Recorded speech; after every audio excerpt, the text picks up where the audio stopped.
வணக்கம் நண்பர்களே. மனசுல துரோகம், வலி, ஏமாற்றம் இதெல்லாம் தொடர்ந்து இருக்குது. தொட்டதெல்லாம் தோல்வியே முடியுது. எனக்கு என்ன பண்ணுறதுனே தெரில. எங்கே போனாலும் ஏதோ ஒரு பிரச்சனை தான் முடியுது அப்படின்னு நினைக்கிறீங்களா? ரொம்ப வாழ்க்கையிலே தோண்டு போயிருக்குங்களா? நான் உங்களுக்கு ஒன்று மட்டும் சொல்கிறேன், அதை மனசில் வச்சுக்கோங்க. நல்ல மனிதர்கள் கூட தோற்பதுண்டு, நம்பிக்கையுடைய மனிதர்கள் ஒருபோதும் தோற்பதில்லை. ஆமாங்க, தைரியமும் தன்னம்பிக்கையுடைய மனிதன் எப்போதுமே எதுக்காகவே யாருக்கிட்டுமே கையேந்துவதும் இல்லை, மண்டியிடுவதும் இல்லை.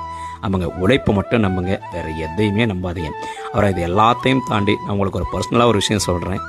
வாழணும்னு ஆசைப்படுற வாழ்க்கையை வாழ்ந்துருங்க. ஏன்னா இந்த வாழ்க்கை எப்போ முடியும் எப்படி முடியும்னு யாருக்குமே தெரியாது. 5 ரூபாய்க்கு வாங்குற பிஸ்கட் பாக்கெட் கூட 6 மாதம் எக்ஸ்பைரி டேட் இருக்குது. ஆனால் மனுஷ வாழ்க்கை எப்போ முடியும்னு யாருக்குமே தெரியாது. அதான் சொல்கிறேன், இன்றைக்கி இந்த நாள் கூட நமக்கு நிறைய பேருக்கு கடைசி நாளாக கூட இருக்கலாம். அதனால் நம்ம கிடைக்கிற நாள் ஒவ்வொரு நாளுமே போனஸ் தாங்க. உங்களுக்கு என்னெல்லாம் பிடிக்குமே அதெல்லாம் தொடர்ந்து செய்யுங்க. நீங்கள் பண்ணுற எந்த விஷயமே இந்த சமுதாயத்தையோ உங்கள் குடும்பத்தையோ உங்களை சார்ந்தவங்களையோ பாதிக்காது அப்படின்னா தொடர்ந்து பண்ணுங்கள். இந்த சமுதாயத்தோட கட்டுப்பாடுகள் இது எல்லாத்தையும் மீறி உங்களுக்கு மனசுக்கு திருப்தியாகவும் சந்தோஷமாகவும் நீங்கள் இருப்பீங்க அப்படின்னா அந்த விஷயத்த பண்ணுங்கள். எதை பற்றியும் கவலைப்படாதீங்க. மனசுக்கு பிடிச்சதை செய்யுங்க. நிறைய சாப்பிடுங்க, நிறைய புத்தகம், இசை அப்படின்னு தொடர்ந்து பண்ணுங்கள். இந்த விஷயம் உங்களுக்கு ரொம்ப பிடிச்சிருக்கு அப்படின்னா மறக்காமல் கமெண்ட்டில் சொல்லிடுங்க.